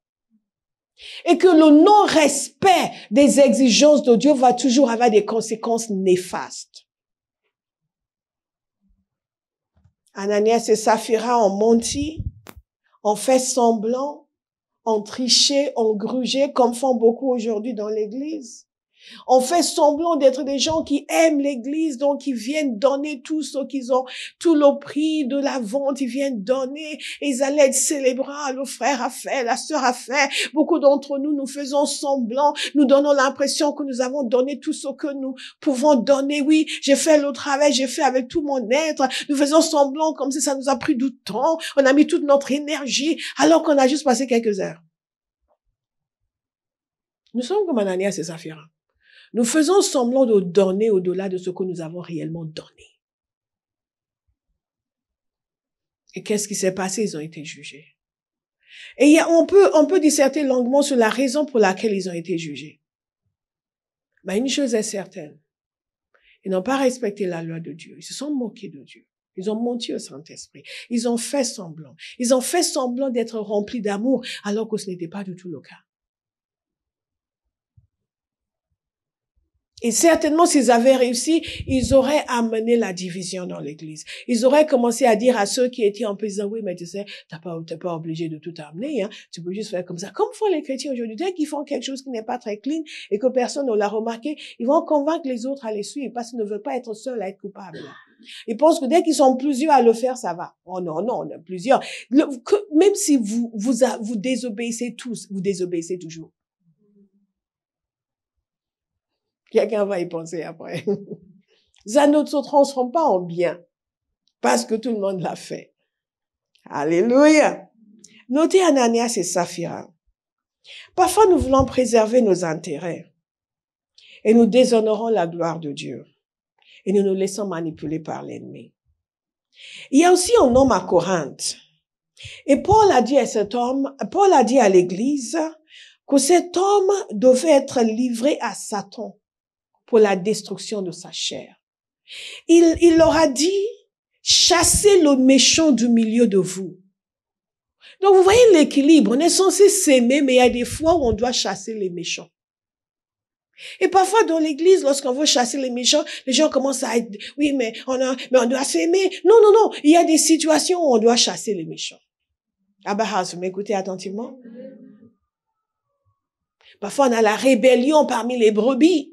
Parce que oui, pourquoi ils ont chassé tel frère? La parole dit qu'il faut s'aimer, mais la parole dit aussi qu'il faut? Vous voyez, vous avez du mal à le dire. Vous allez apprendre à le dire. Qu'il faut? Chasser les méchants. Qu'il faut? Chasser les méchants. Qu'il faut? Chasser les méchants. Pas chasser les méchants. Chasser le méchant parmi. Alléluia. Ne regardez pas votre façon. Alléluia. Et cet homme faisait quelque chose de terrible, même pour les païens. Corinthe était un lieu où il y avait beaucoup d'immoralité, une perversité. Vous voyez, aujourd'hui, il y a beaucoup de perversité dans les sociétés occidentales, n'est-ce pas? Et ils pensent que c'est du progrès. Ils s'appellent même des progressistes, mais c'est du recul. Ils retournent dans les perversités du passé. Corinthe était un lieu extrêmement pervers moralement. Et même là, Paul a dit que ce que cet homme a fait, on ne voit même pas ça parmi les païens. Bien-aimés, il y a certains chrétiens qui font des choses que même les païens seront horrifiés. Yeah. Même les païens seront horrifiés. On ne raconte pas nécessairement à tout le monde ce que tout le monde fait. Même les païens seraient horrifiés. Et certainement seraient horrifiés de savoir que c'est un chrétien qui fait ça. Parce que les païens savent mieux que nous comment nous devons nous comporter. Et Paul a dit, cet homme vivait dans l'inceste, contraire à la loi de Dieu, qui dit que tu ne coucheras pas avec la femme de ton père. Et même les païens ne font pas ça. Et Paul a dit, parce qu'il n'était pas repentant, chassez-le. Chassez-le de l'église. Chassez-le. Chassez-le. Troisième exemple, Hyménée et Alexandre. Hyménée et Alexandre étaient des gens qui avaient une position dans l'église. Certains pensent que c'était des pasteurs, enfin, des anciens. Mais dans 1 Timothée 1, verset 18, Paul écrit à Timothée et dit, Timothée, mon enfant, voici l'instruction que je t'adresse, conformément aux prophéties faites précédemment à ton sujet, t'appuyant sur elles. Combat le bon combat, en gardant la foi et une bonne conscience. Cette conscience, quelques-uns l'ont rejetée et ils ont fait naufrage par rapport à la foi. C'est le cas d'Hyménée et d'Alexandre que j'ai livré à Satan afin qu'ils apprennent à ne plus blasphémer. Qu'est-ce que ça veut dire livrer quelqu'un à Satan? Ça veut dire simplement exclure la personne. Exclure la personne de la communauté des chrétiens. Ce qui veut dire que la personne n'était plus sous l'autorité spirituelle. Et maintenant était livrée à elle-même. Et leur espoir, c'est que avec ce qui va arriver dans sa vie, il va venir à la repentance. C'est pour cela que dans Corinthe, il parle de la destruction de la nature pécheresse. Parce que Satan ne va pas le rater. Aujourd'hui, nous pensons, non, mais je vais juste aller dans l'autre église, mais ça ne change rien à ton état spirituel. Parce que c'est quelque chose de spirituel. Ce n'est pas uniquement positionnel. Ce n'est pas juste le fait que je ne viens plus m'asseoir ici, je vais aller m'asseoir là-bas. Non. Quand ce genre de choses s'est produit spirituellement, ça te suit partout. Ça te suit partout. Et il faut une repentance réelle pour qu'il y ait une vraie restauration. C'est pas, ah oui, il y a une église là-bas, je vais aller là-bas. Il y a une église. Non, ça ne change rien. Ça ne change rien. Spirituellement, vous êtes toujours dans le même état. Est-ce que vous me suivez? Oh, Abba House. Mais nous nous aimons, n'est-ce pas? Nous ne sommes pas dans cette situation. Hyménée et Alexandre, qu'est-ce qu'il dit les concernant? Ils ont, afin qu'ils apprennent à ne pas blasphémer les péchés de la langue. Les péchés de la langue, les péchés de la langue. Ils ont fait naufrage de leur foi. Ce ne sera pas votre témoignage. Quatrième exemple, les croyants à Corinthe. Paul dit les concernant le repas du Seigneur, qu'ils ne doivent pas manger et boire indignement. Il dit au verset 28 que chacun donc s'examine lui-même et qu'ainsi il mange du pain et boive de la coupe, car celui qui mange et boit indignement sans discerner le corps du Seigneur, mange et boit en jugement contre lui-même. Oh oh. Nous prenons la Sainte Seine de manière indigne. Et la parole de Dieu nous dit que celui qui mange et qui boit de façon indigne, sans discerner le corps de Christ, il est en train de prendre un jugement sur lui-même. Un jugement, en chrétien. Et regardez ce qui se passe. Il dit, c'est pour cela qu'il y a parmi vous beaucoup d'infirmes et de malades. Et que plusieurs sont morts. On ne peut pas aimer le Seigneur. On ne peut pas aimer la communauté et prendre la Sainte Seine de manière indigne. Et quand on le fait de manière indigne, il y a beaucoup de gens qui sont très désinvolts. Quand on le fait de manière indigne, on amène un jugement sur soi-même. Donc, il leur dit à Corinthe qu'il y a des gens dans l'église qui sont malades, qui sont infirmes, et certains même sont morts parce qu'ils ont pris le repas du Seigneur de manière indigne. Donc, quelle récompense méritez-vous? L'amour de Dieu n'est pas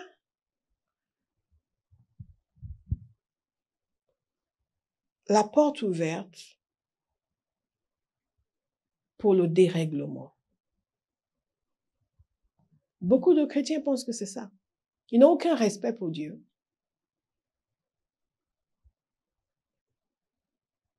Et ils prennent les choses de Dieu à la légère.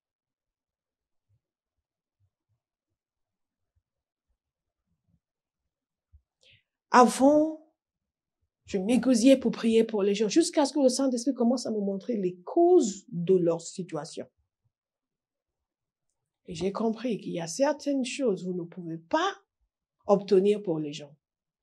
Parce que leur vie même et leur style de vie est une violation de la loi de Dieu. Dites, la grâce fonctionne. La grâce fonctionne. Heureusement. Heureusement que la grâce fonctionne. Je vais conclure en vous disant, s'il vous plaît, Abba House, poursuivons l'amour de Dieu. Poursuivons la communion intense avec Dieu. Engageons-nous à vivre une vie agréable à Dieu. À ne choisir que ce qui est la volonté de Dieu. Mettez de côté votre volonté. Absorbez sa volonté. Laissez sa volonté définir votre volonté. Il y a un brisement qui doit venir dans la vie de chaque enfant de Dieu. Où seul Dieu compte, seul ses voix comptent. Évidemment, c'est logique et c'est intelligent, mais plus que ça doit devenir un désir, un cri de cœur.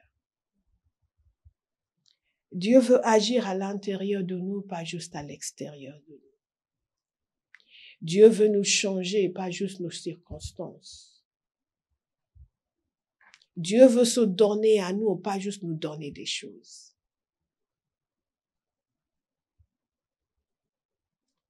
Et Dieu aime les gens dans notre génération et nous demande de pouvoir les aimer à travers nous. Il y a beaucoup de sursauts dans le monde. On peut se perdre. Avant, tout le monde parlait de l'Ukraine. Maintenant, tout le monde a oublié l'Ukraine et tout le monde parle de la Palestine.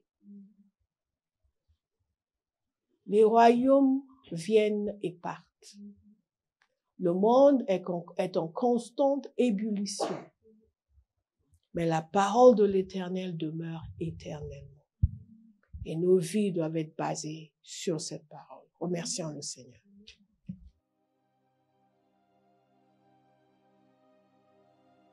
Ceci est le dernier message sur l'amour de Dieu et je vais donc vous inviter. Si vous êtes conscient du fait que vous n'avez pas manifesté l'amour comme vous devriez, vous êtes conscient du fait que non seulement comme vous devriez, mais que réellement il y a eu une grande déficience en la matière. Je t'ai entendu tantôt. Que vous avez été très déficitaire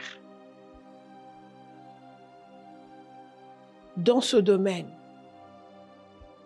C'est l'occasion maintenant de vraiment demander pardon au Seigneur. C'est l'occasion de décider de changer de voie. Même si nous ne perdions rien, il faut le demander parce que ça déplaît à Dieu. Je vous le dis. La seule chose que nous devrions vouloir, c'est juste plaire à Dieu. Mais la réalité, c'est que nous perdons beaucoup. Nous n'avons pas aimé. Nous avons été indifférents. Le cœur a été endurci. Nous avons beaucoup aimé nous-mêmes.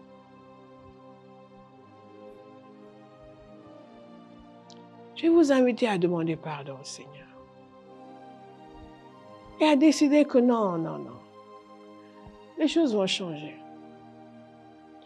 Et je veux vous inviter à réécouter toute cette série toute la partie sur aimer les autres. Et absorber cette parole. Parce que la parole de Dieu est claire sur le fait que si vous ne fonctionnez pas dans cet amour, vous êtes totalement à côté de ce que Dieu appelle essentiel. Et que vous pouvez faire ceci et faire cela si ce n'est pas l'amour.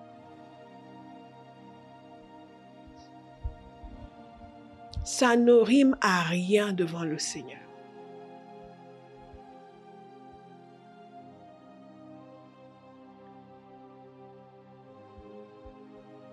Thank you, Lord. Thank you, Lord. Nous allons prendre 5 minutes. Et quelqu'un qui se sent concerné va venir ici devant en courant se mettre à genoux devant le Seigneur. À moins que le Seigneur ne le dise, je ne prierai pour personne. Mais nous venons pour une rencontre avec Dieu pour dire, Père, je me reconnais. Et il est temps pour moi d'avoir un revirement à 180 degrés. C'est Dieu qui déverse l'amour dans les cœurs. Je vous ai dit comment, avant de me convertir, je ne supportais pas les chrétiens. Mais quelque chose de miraculeux s'est produit quand je me suis convertie. Je me suis rendu compte que j'aimais tous ces gens. Et je peux vous assurer, au fil des ans, il s'est produit tellement de choses qui auraient pu m'amener à m'endurcir, à devenir aigrie, amère, méchante, à détruire. Et j'ai vu en continu cette grâce de Dieu, cette puissance de Dieu.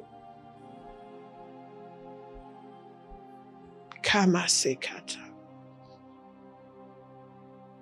Satan est venu combien de fois pour faire des suggestions, pour ne pas aimer les gens, pour les laisser mariner dans leurs souffrances.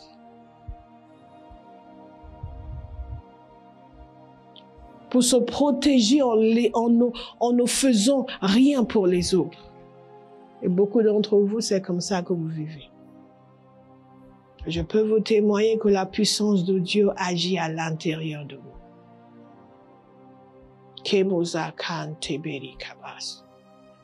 Si vous êtes concerné, je vous invite à venir devant le courant, mettez-vous à genoux devant le Seigneur. Et commencez à traiter avec Dieu. Commencez à faire affaire avec le Seigneur parce que quelque chose va se produire dans votre vie ce matin.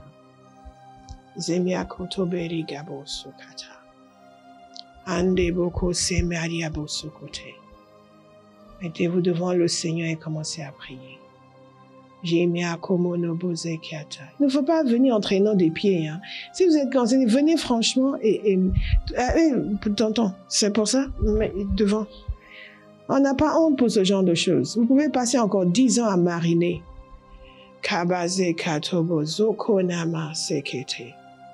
Commencez, priez, criez au Seigneur, priez.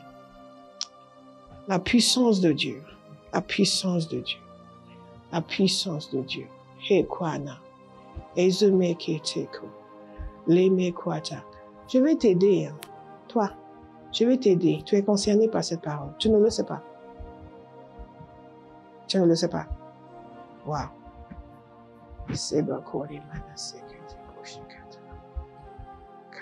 Mais si tu ne te sens pas concerné, ne viens pas. Je ne vais pas te forcer, mais tu es concerné.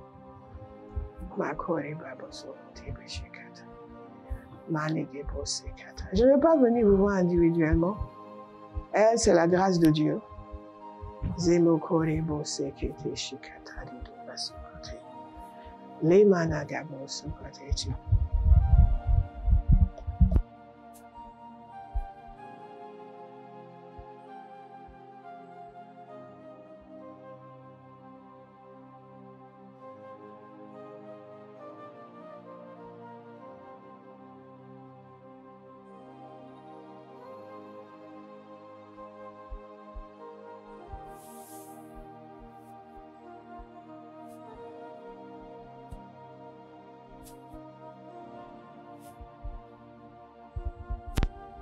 Vous avez encore 4 minutes, priez.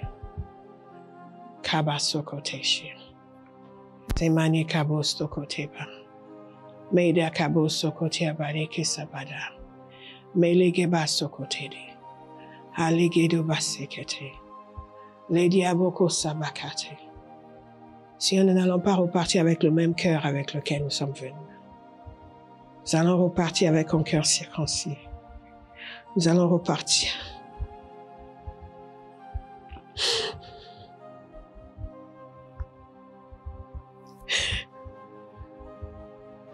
Jesus.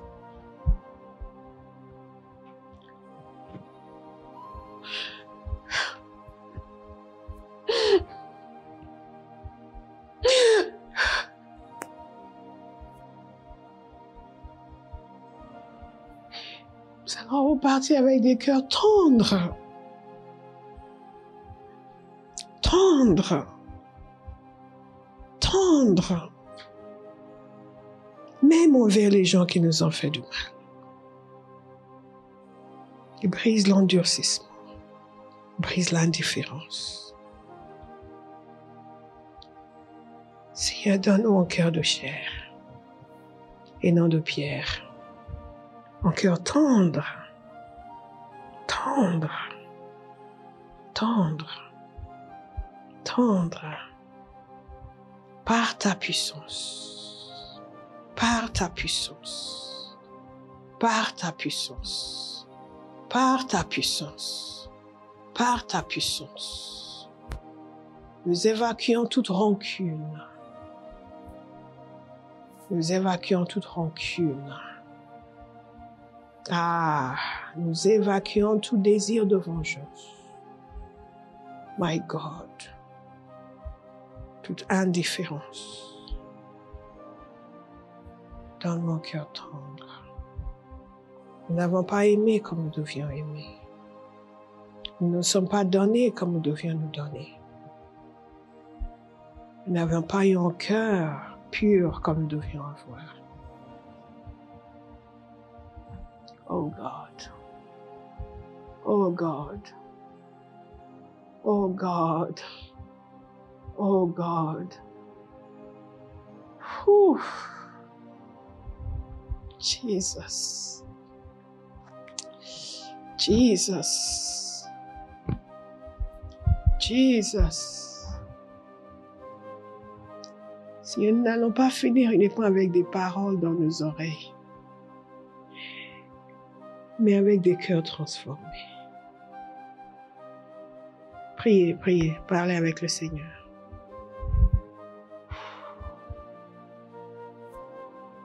Oh God, nous n'avons pas aimé comme nous devions aimer. Nous n'avons pas pardonné comme nous devions pardonner. Mais nous venons ce matin pour aimer.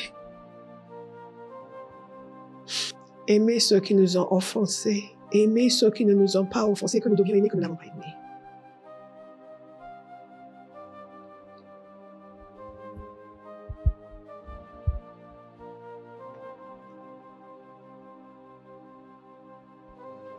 Jesus.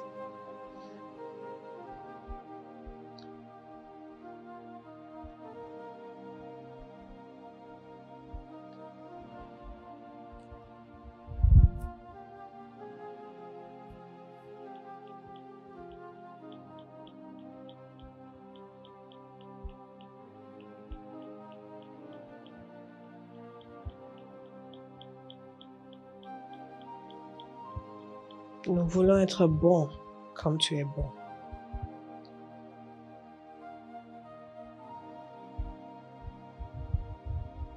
Nos lèvres ont prononcé des choses qu'elles ne devaient pas prononcer. Nos pensées ont médité des choses qu'elles ne devaient pas méditer. Tu n'as pas pu aimer les gens à travers nous comme tu voulais. Nous te demandons pardon. Nous te demandons pardon. Pour vous tous qui êtes devant, je prie pour vous une plus grande sensibilité au cœur de Dieu. Une plus grande sensibilité à Dieu le Saint-Esprit. Que l'amour de Christ vous contraigne.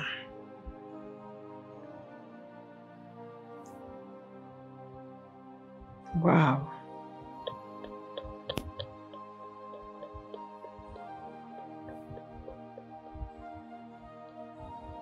La grâce pour aimer ceux qui ne sont pas aimables. La grâce pour aimer avec l'amour de Dieu, pas avec nos ressentiments, pas avec notre ressenti.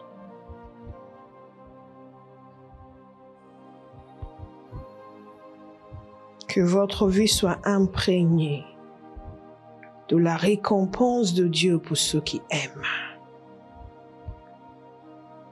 Father, we thank you. Father, we thank you. Father, we thank you. Père, que dans la vie de ceux-ci, tu puisses te réjouir. Parce que tu vois une continuité de ton amour. Une réponse à ton amour et une continuité de ton amour. Préserve leur langue du mal. Purifie leur cœur. Mets en eux un engouement pour faire le bien. Une passion pour aimer. Pour donner et se donner. Un désir surnaturel pour donner. Un désir surnaturel pour bénir. Un désir surnaturel pour aimer au-delà de l'imagination humaine. Que aimer devienne leur passion. Que aimer devienne naturel.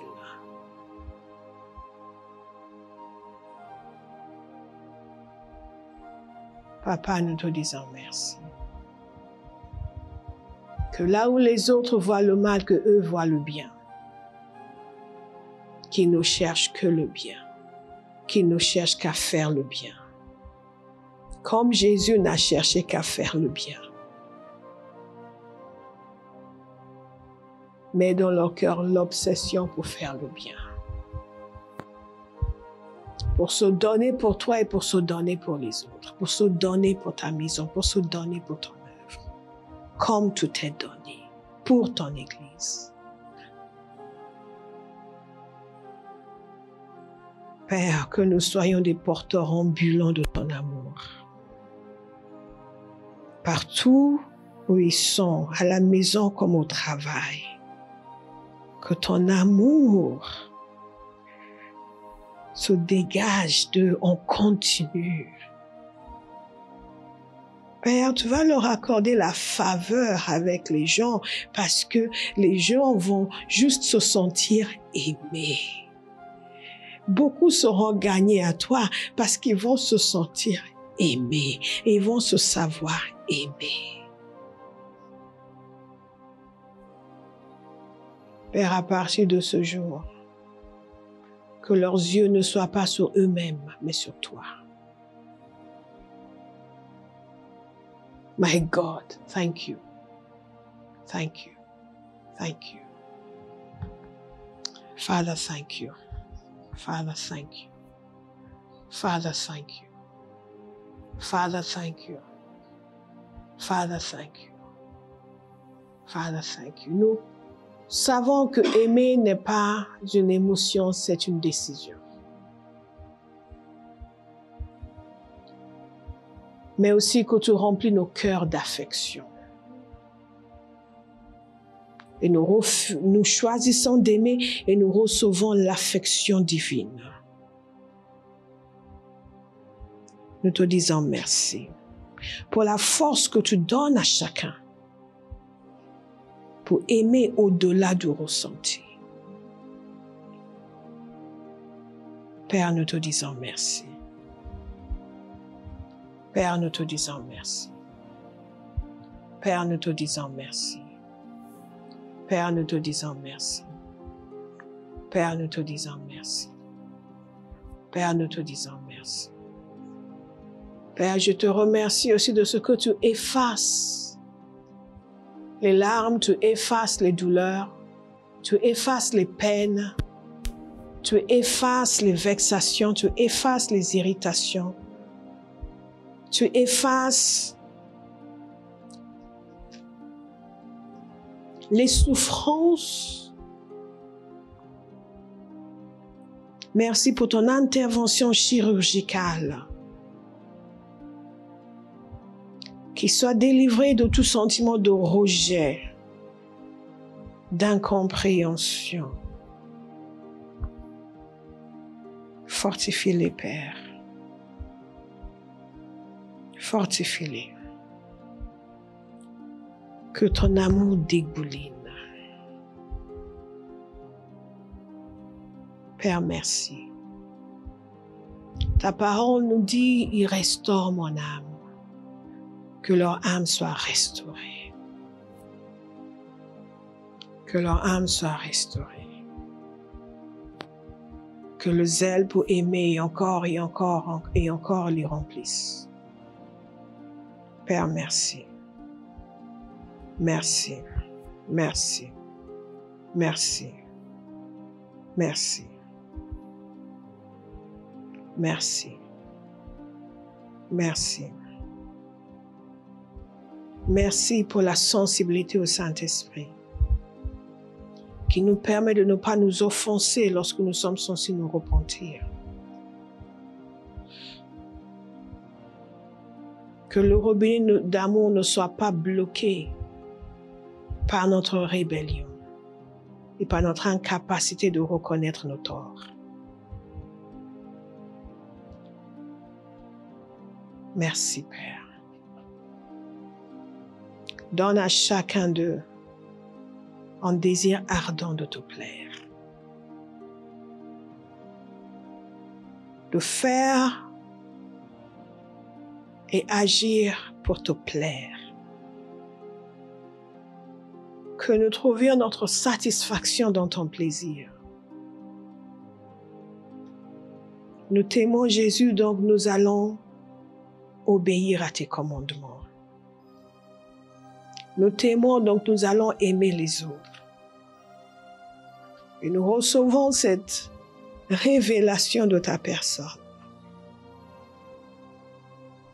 Et la conscience que les enjeux sont infiniment plus grands que simplement les insultes d'un tel ou d'une telle. Que cette église à Bahao soit connue comme de véritables amoureux de Jésus. Que les gens qui viennent, ou que les gens que nous rencontrons sachent que nous sommes de véritables disciples, parce que nous nous aimons les uns les autres. Papa, nous te disons merci. Daddy, thank you. Daddy, thank you. Daddy, thank you. Daddy, thank you. Thank you, sir. Thank you, precious Father. Thank you, Lord. Thank you, Lord. Thank you. Thank you, wonderful Savior. Papa, merci. Papa, merci. Nous serons de ceux qui seront félicités pour leur amour, pas ceux qui seront chassés pour leur manque d'amour et pour leur impiété. Papa, merci. Je vous invite à vous lever et à remercier le Seigneur. Remerciez le Seigneur. Remerciez le Seigneur. Remerciez le Seigneur. Remerciez le Seigneur. Remerciez le Seigneur. Oh, Jesus. Oh, Jesus. Thank you, Holy Spirit. Thank you, Holy Spirit.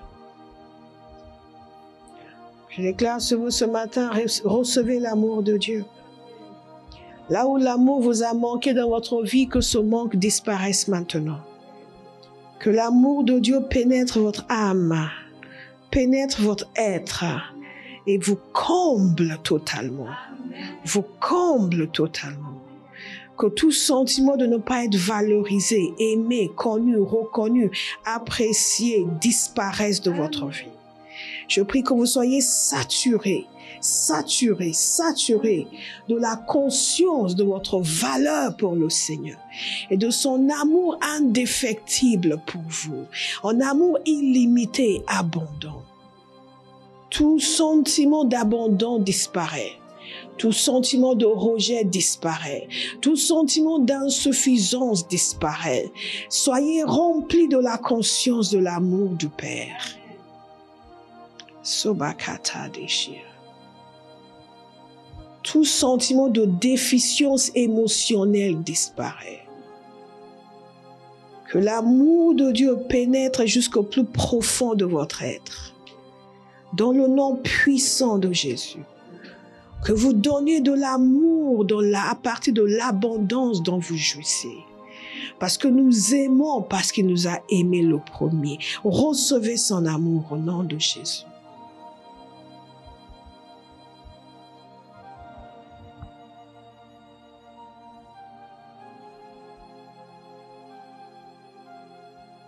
Demeurez dans une conscience d'une abondance d'amour. Quelqu'un va dire, j'aime parce qu'il m'a aimé en premier. Je suis aimé de Dieu et j'aime les autres avec l'amour de Dieu. Alléluia. Je vous invite à aller le dire à 7 personnes. Je suis aimé de Dieu et je t'aime avec l'amour de Dieu.